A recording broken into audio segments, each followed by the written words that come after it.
ধানের শীষ একদিকে আমাদের জনগণ অন্যদিকে। যতক্ষণ পর্যন্ত এই মনোনয়ন পরিবর্তন না হয় ততক্ষণ পর্যন্ত আমাদের এই আন্দোলন চলবে। ধানের মনোনয়ন ঘোষণা হয়েছে ওটা অপ্রত্যাশিত, ওইটা আমরা মানি না। যখনই আমরা গাংনীবাসী শুনতে পেয়েছি ধানের শীষের মনোনয়নের প্রাথমিক ঘোষণা হয়েছে, তখন থেকে আমাদের গাংনীবাসী, আমাদের গাংনীর জনতা এই মনোনয়নকে মেনে নিতে পারেনি। তারা মনে করে যে এটা অপ্রত্যাশিত মনোনয়ন।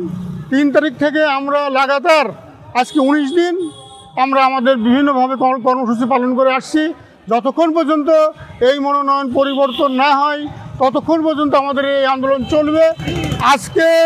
আজকে আমরা যে মানববন্ধন করেছি, ঐতিহাসিক মানববন্ধনের মাধ্যমেই আমরা প্রমাণিত করতে চাই এবং আমাদের প্রিয় নেতা ভারপ্রাপ্ত চেয়ারম্যান তারেক রহমানকে অবগত করতে চাই যে যে মনোনয়ন ইতিপূর্বে দিয়েছেন এই মনোনয়ন জনগণের মনোনয়ন নাই।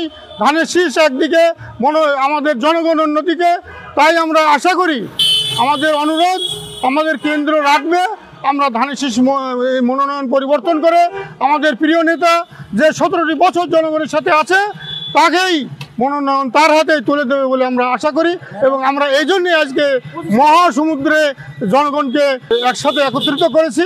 আমরা ইনশাল্লাহ এই মানববন্ধনের মাধ্যমেই আমরা আমাদের মনোনয়ন পরিবর্তন করবো বলে আমরা আশা করি। ধানের মনোনয়ন ঘোষণা হয়েছে ওটা অপ্রত্যাশিত, ওইটা আমরা মানি না। এবং আমরা পুনর্বিবেচনা করার জন্য আমরা তারেক জিয়া এবং দেশনেত্রী বেগম খালেদা জিয়ার প্রতি আমরা আহ্বান জানাচ্ছি, ওনারা যেন পুনর্বিবেচনা করে এখানে জাভেদ মাসুদ মিল্টনকে মনোনয়ন দেয় সেই প্রত্যাশাই করি এবং আমরা বিপুল ভোটে জয়লাভ করব, এটাও আমরা প্রত্যাশা করি।